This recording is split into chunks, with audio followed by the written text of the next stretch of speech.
Hi everyone, welcome back to my channel. For those that are new here, my name is Marina Ruiz and I am your local real estate expert. Here we're talking about all things Philly, the suburbs, that includes Delco, the main line, all parts of Monaco, Chesco, all the surrounding counties that we have around the Philadelphia area. Today we're going to be talking about what happens after your offer is accepted, step by step. So stick around and hopefully you'll feel a little bit more confident about what's going to happen from now until the day that you get your keys. If you're buying a home in Philly, Delco, the main line, or any of the other surrounding areas, first of all, congratulations. Your offer has been accepted, or maybe you're at least thinking about it. Second, buckle up, because this is the part where it can get a little bit bumpy, and sometimes where buyers say, why did nobody warn me about this? Well, one, if you're working with a good agent, you'll be prepared. If you're still a little confused, that's okay. That's what this video is here for. I'm going to break everything down step by step so you can feel confident in everything that's going to happen throughout the process.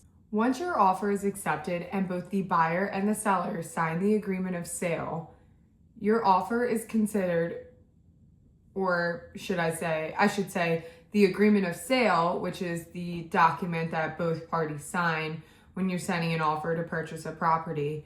Once both the buyer and the seller sign the agreement of sale, that offer is considered fully executed. And this can happen pretty quickly in a state like Pennsylvania where there isn't an attorney review like there is in Jersey. So from this point on, inspection timelines, deposit deadlines, and mortgage contingencies are all clock-based. If you're not adhering to these contract dates, you could be risking your deposit money and the leverage that you have to protect it. So the next thing that's going to happen after your offer is accepted is that your earnest money deposit is typically due within 5 days of an executed offer, a fully executed offer. So the day your offer gets signed, the following day is day one. So if your offer gets signed on a Sunday and it's fully executed on Sunday, day one is on Monday. Your deposit would be due day 5, which would be Friday. And a lot of buyers ask, is this money at risk? Well, if you have any contingencies, such as your mortgage contingency, your inspection contingency, as long as you're adhering to those guidelines and contract dates, your deposit money is fully protected and you have those contingencies for a reason. If you're wondering how much your earnest money deposit is going to be, I would say it's typically between 1% to 3% of the purchase price. If you're wondering how much your earnest money deposit is going to be, I would say it's typically between 1% to 3% of the purchase price. So I work with a lot of first-time home buyers. That's around the $300,000 to like $500,000 range.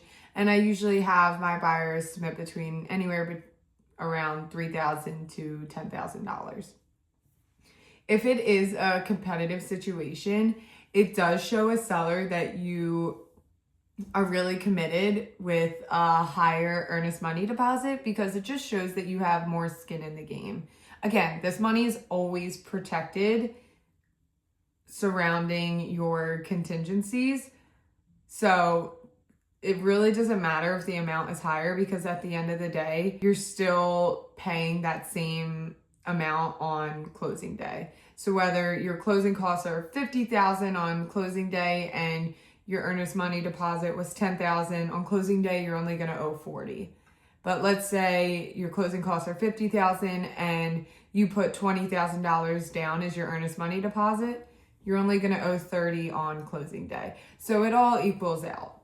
Then we move into inspections, and this is where the Philly area is very Philly, with older row homes and colonials. We're gonna run into maybe some knob and tube remnants, older electrical panels, stone foundations, roof layers, aging HVAC systems.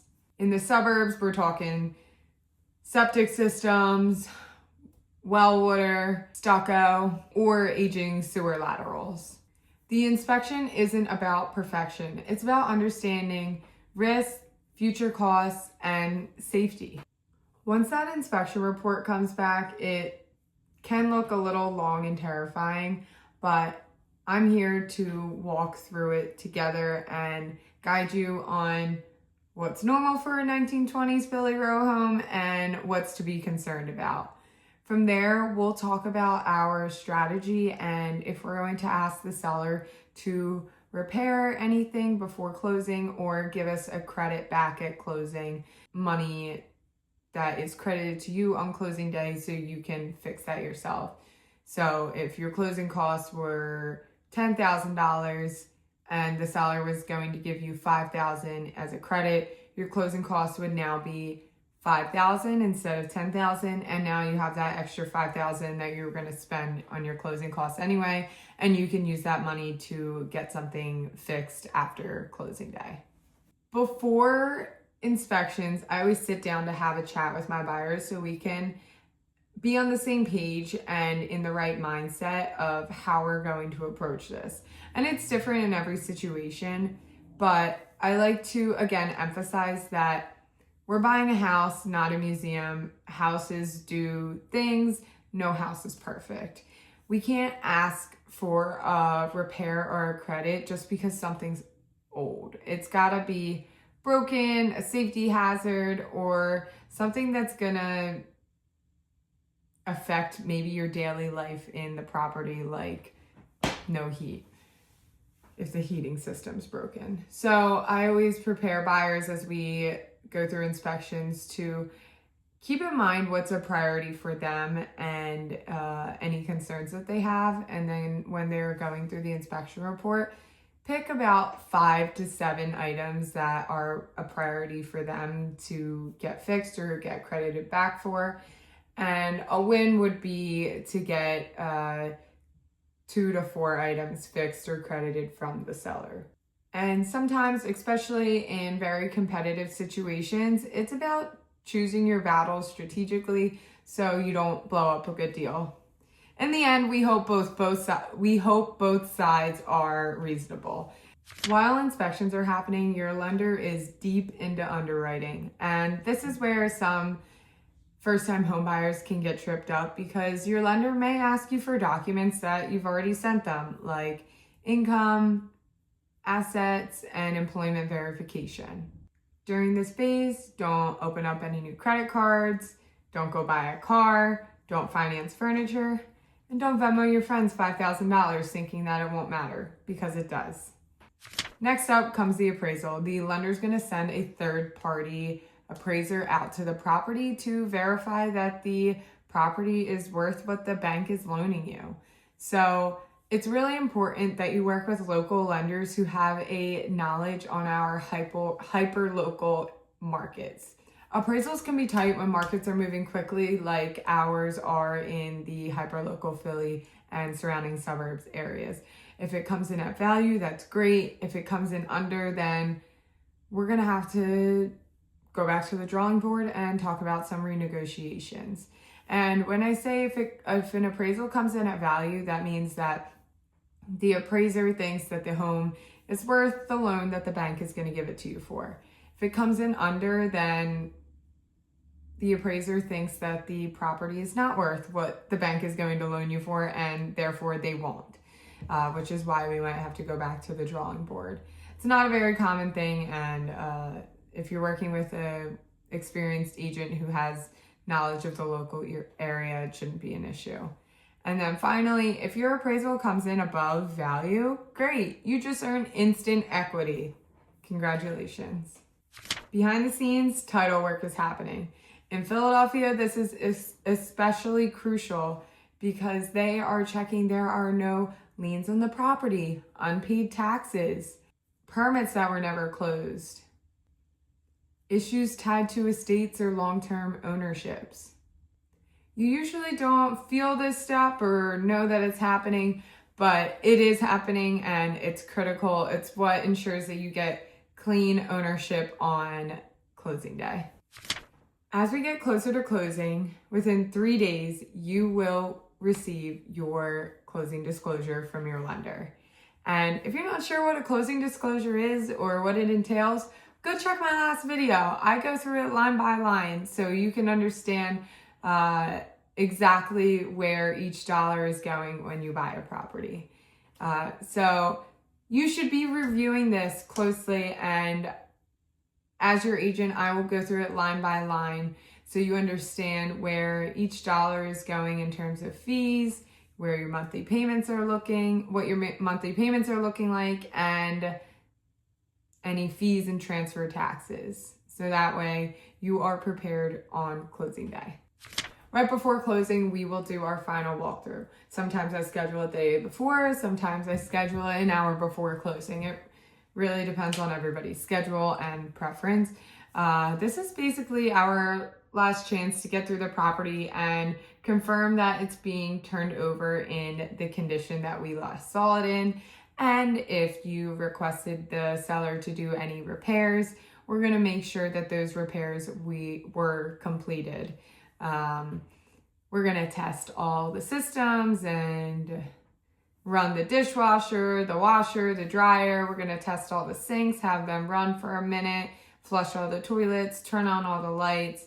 Just make sure that everything is in good working order so you don't have any headaches right when you move into the house. For example, on closing day, everything had been fine during the inspection, during our showings. One of the hall bathrooms sinks started leaking during the final walkthrough. And obviously that's not the condition my buyer was expecting it to be in. So we just got a quick $350 credit so that way my buyers could fix that after closing and we wouldn't have to delay anything. But if there were bigger issues at your final walkthrough, that can delay closing, because per the agreement of sale, you are supposed to get this property handed over in a certain condition. And if it's not, we're going to hold up closing. Then comes closing day. And I work with title companies that can close anywhere that you want. We typically close at the title company's office. You can close anywhere as long as the title company can accommodate that. And nowadays it's pretty quick because lenders will send you like a virtual package to start signing before. So that way on closing day, your stack of pages to sign has gone from like this thick to this thick. So it's still a lot of signing, but not as much with technology. And sellers I see more often now are signing deed packages and overnighting them to the title company so they don't have to go to closing anymore and they can continue on with their life, get the funds wired to them right after everybody signs. Once the lender confirms they have funding from the buyer, then that's it. We pop the champagne, we celebrate, the keys are yours, and you have gotten through the process from offer accepted to closing day. So after watching this video, you're probably like, wow, that's pretty easy. Yeah, it can be. This process only feels overwhelming when you don't know what's coming next. So by watching this or working with an agent like myself that's going to be there step by step and kind of let you know what's going on before it actually happens, you'll feel that buying a property can be fun, it can be easy, and it doesn't have to be stressful. If this helped, like this video, subscribe to my channel so you can get more helpful information about real estate in our Philly and surrounding suburbs areas. And if there was something that I missed that you have a question about, drop a comment or email me anytime. And if you're just doing your due diligence and getting ahead of the process, congratulations. If you're thinking about buying, email me and let's set up a buyer consultation. Thanks for watching.